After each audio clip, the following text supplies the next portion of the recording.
Hi viewers, welcome to my channel அடிப்படை உணவு. இந்த வீடியோவில் நாம் பார்க்க போகிற ரெசிபி கடலை மாவு சட்னி. என்னடா இது, கடலை மாவில் ஒரு சட்னியா? வாங்க எப்படி செய்கிறதுன்னு பார்க்கலாம்.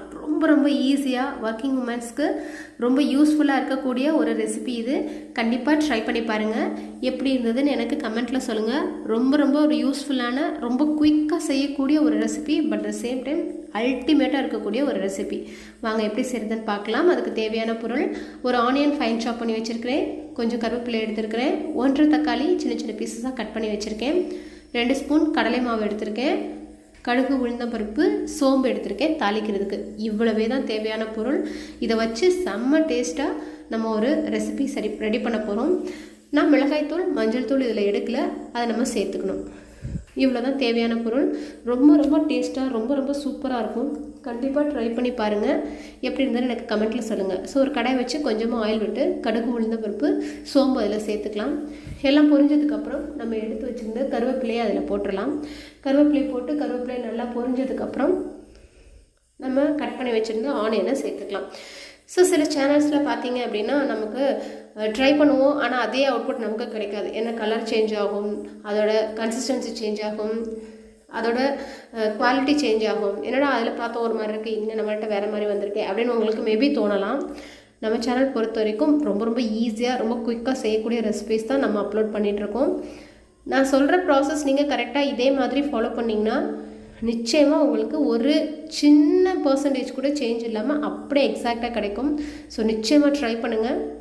கண்டிப்பாக அந்த மாதிரியான ஒரு குவாலிட்டியான வீடியோஸ் தான் நம்ம அப்லோட் பண்ணுறோம் நம்ம சேனலில். ஸோ சப்ஸ்கிரைப் பண்ணாதவங்க சப்ஸ்கிரைப் பண்ணுங்கள். உங்கள் ஃப்ரெண்ட்ஸ் அண்ட் ரிலேட்டிவ்ஸ்க்கு இந்த வீடியோஸ் எல்லாம் ஷேர் பண்ணுங்கள். அவங்களும் எல்லாருக்கும் செஞ்சு கொடுத்து அசத்தட்டும். ஸோ ஆனியன்ஸ் போட்டு ஆனியன்ஸ் நல்லா வதங்கணும். ஏன்னா இது ஆனியன் டொமேட்டோ எந்த அளவுக்கு வதங்குதோ அந்த அளவுக்கு இந்த சட்னி டேஸ்ட் கொடுக்கும். ஸோ ஆனியன் பாருங்கள் நல்லா கலர் சேஞ்ச் ஆகிடுச்சு. இப்போ நம்ம டொமேட்டோஸ் சேர்த்துக்கலாம். டொமேட்டோ சேர்த்து இந்த ரெண்டும் நல்லா நமக்கு ஒன்று சேர்ந்து மர்ஜ் ஆகி வரணும். அந்தளவுக்கு இதை நல்லா வதக்கணும். ஸோ ஏன்னா இதுக்கு வேறு எந்த ஒர்க்கும் கிடையாது, நம்ம எதுவும் அரைக்க போகிறதில்ல, எதுவும் செய்ய போகிறதில்ல.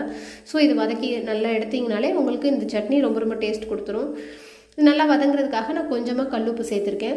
கல்லுப்பு சேர்த்து வதக்கும் போது ரொம்ப சீக்கிரம் நமக்கு வதங்கி வந்துடும் இந்த டொமேட்டோஸ், அதுக்காக. ஸோ கல்லுப்பு சேர்த்து நல்லா வதங்கி வந்ததுக்கப்புறம் நம்ம மசாலா பொடி சேர்க்கலாம். ஸோ இந்த அளவுக்கு நான் காமிக்கிறேன் பாருங்கள். அந்த கன்சிஸ்டன்சி வர வரைக்கும் நல்லா வதக்குங்க. நீங்கள் கொஞ்சம் ஹை ஃப்ளேம்லேயே கூட வச்சுக்கலாம்.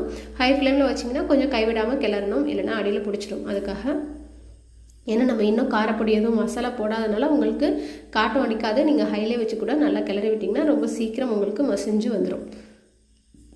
ஸோ நல்லா மசிஞ்சு வந்ததுக்கப்புறம் நம்ம காரப்பொடி சேர்த்துக்கலாம்.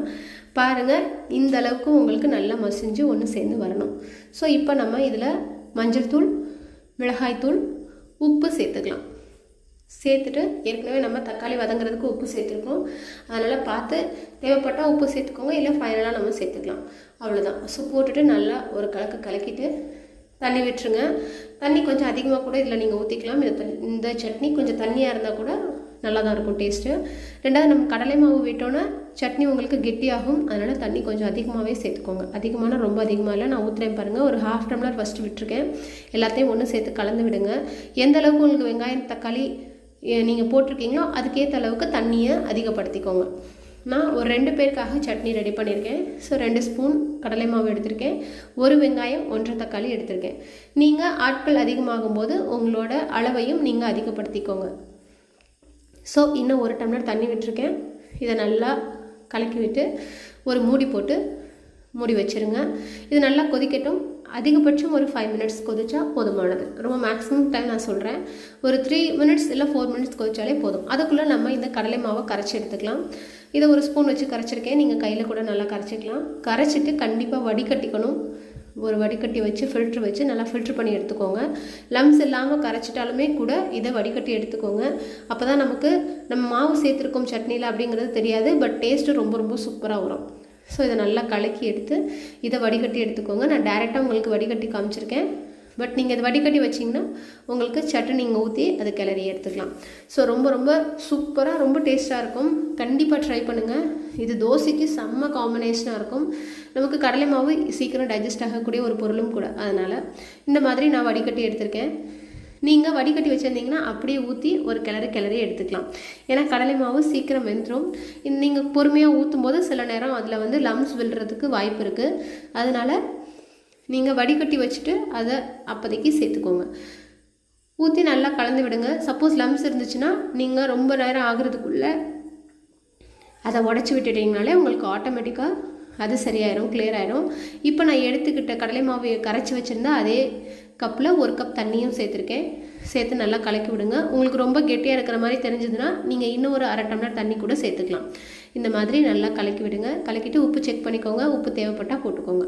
போட்டு மூடி வச்சு ஒரு 2 மினிட்ஸ், அந்த கடலை மாவு நமக்கு ரொம்ப சீக்கிரம் வந்துடும். இந்த மாதிரி நல்லா கொதிச்சிச்சுனாலே உங்களுக்கு சட்னி ரெடி ஆயிடும். ஸோ 2 மினிட்ஸ் to 3 மினிட்ஸ் அவ்வளோதான் டைமு. ஸோ இது நல்லா கொதிக்க வச்சு எடுத்திங்கன்னா ரொம்ப டேஸ்ட்டாக, ரொம்ப பார்க்குறதுக்கு எவ்வளோ அழகாக இருக்குல்லச்சா, எடுத்து ஒரு தோசை சாப்பிடணும் போல் இருக்குது. ஸோ கண்டிப்பாக நீங்களும் ட்ரை பண்ணி என்ஜாய் பண்ணுங்கள் இந்த சட்னியை. ஸோ ரொம்ப டேஸ்ட்டாக, ரொம்ப சூப்பராக, ரொம்ப ஹெல்த்தியாக ஒரு சட்னி நம்ம பார்த்துருக்கோம். மீண்டும் அடுத்த வீடியோவில் ஒரு புது ரெசிபியோட நான் உங்களை மீட் பண்ணுறேன். Until then, bye viewers.